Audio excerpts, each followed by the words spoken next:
राजस्थान में अमित शाह की चुनावी सभा से पहले भिलवाड़ा प्रत्याशी दामोदर अग्रवाल ने न्यूज 18 राजस्थान से खास बातचीत करते हुए बीजेपी की जीत का दावा किया। उन्होंने कहा कि भिलवाड़ा में पीएम मोदी और हिंदुत्व की लहर है। सुनिए जरा।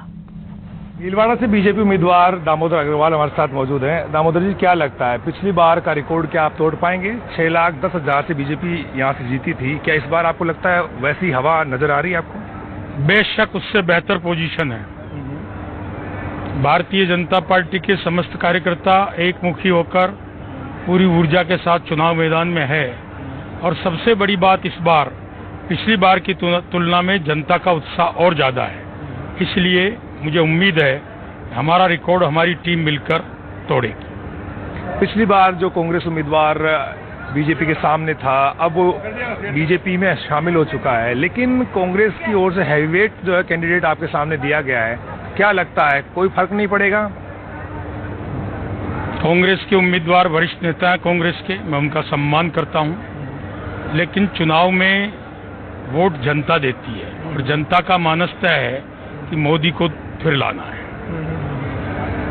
क्या लगता है आपको सीपी जोशी क्या आउटडेटेड हो गए? भीलवाड़ा से पहले सांसद बने थे, फिर हार गए, आए नहीं, इसलिए आपको लगता है जनता साथ नहीं उनकी?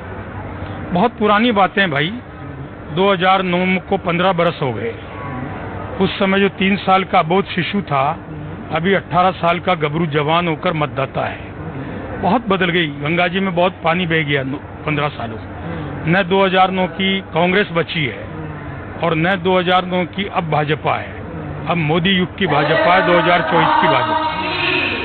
लेकिन सीपी जोशी तो यही कह रहे हैं कि भाई गंगा में तो पानी बहा दिया होगा बीजेपी ने, लेकिन चंबल का पानी तो वही लेकर के आए हैं भीलवाड़ा में और पेयजल की समस्या से जो है निजात उन्होंने दिलाई है। इसलिए वो सहानुभूति जता रहे हैं कि आप मुझे वोट करेंगे तो मैं और भी कुछ बेहतर कर दूंगा आपके लिए। कांग्रेस के लोगों की विश्वसनीयता जनता में समाप्त हो चुकी है।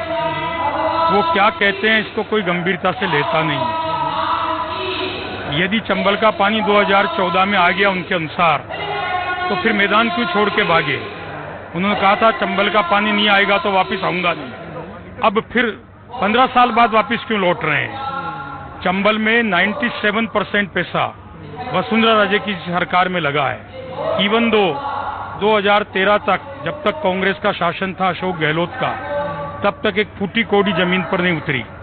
और नेशनल हाईवे की क्लीयरेंस, एनवायरनमेंट की क्लीयरेंस और वन विभाग की क्लीयरेंस भी नहीं हुई। जब एनओसी नहीं है, काम क्या शुरू हुआ? 97% पैसे का आवंटन और पैसा जमीन पर लगा वसुंधरा जी के शासन में। और इसीलिए पुरानी बातें करके जनता को गुमराह नहीं करें। जनता बहुत समझदार है, ये पब्लिक है, सब जानती है। भीलवाड़ा को हिंदुत्व की लेबोरेटरी कहा जाता है और माना यही जाता है कि यहाँ पर मोदी की लहर चलती है, जनता भगवा के साथ खड़ी रहती है और विधानसभा के चुनाव में इस तरह के रिजल्ट भी आए जिससे बीजेपी काफी मजबूत भी यहाँ दिखाई पड़ती है। लगता क्या है जब वोटर वोट डालने के लिए जाएगा मतदान केंद्र पर, तो क्या 2014 और 2019 जैसी लहर फिर से दिखेगी? अभी तो समय यह है मित्र कि जो कांग्रेस के वोटर है ना, वो भी जब वोट डालने जाएंगे तो उनका राम जगेगा और कमल का बटन दबाएंगे। अमित शाह जी भी आपके लिए रैली कर रहे हैं, कई बड़े नेता भी आए आपके समर्थन में। क्या लगता है माहौल एक तरफा हो गया है भीलवाड़ा में? पूरे राजस्थान में एक तरफा माहौल है, पूरे देश का तो मैं जानता नहीं। और भीलवाड़ा की सीट प्रचंड बहुमत से आम जन हमें जिताने को तैयार है। मार्जिन क्या मानते हैं दामोदर अग्रवाल जी? जोड़ बाकी गुणा भाग तो मुझे आता नहीं, लेकिन पहले से बेहतर अंकों से हम जीतेंगे। कैमरा पर्सन दिलीप चेची के साथ बाबूलाल धायल, न्यूज 18, शक्करगढ़, भीलवाड़ा।